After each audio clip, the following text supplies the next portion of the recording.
ਲਓ ਜੀ ਦੋਸਤੋ, ਹੁਣ ਆਉਣ ਲੱਗੀ ਆ ਟਰਾਲੀ।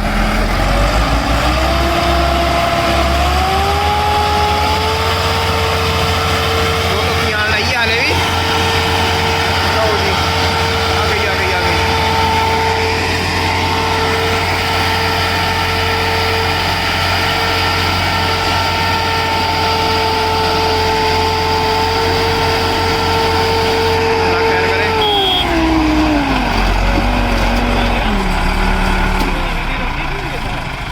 ਕੀ ਹੋ ਗਿਆ?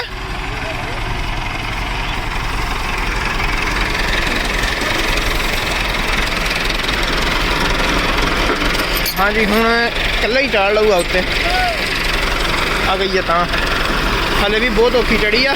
ਇਕੱਲੇ ਦਾ ਕੰਮ ਹੀ ਇੰਪੋਸੀਬਲ ਸੀਗਾ।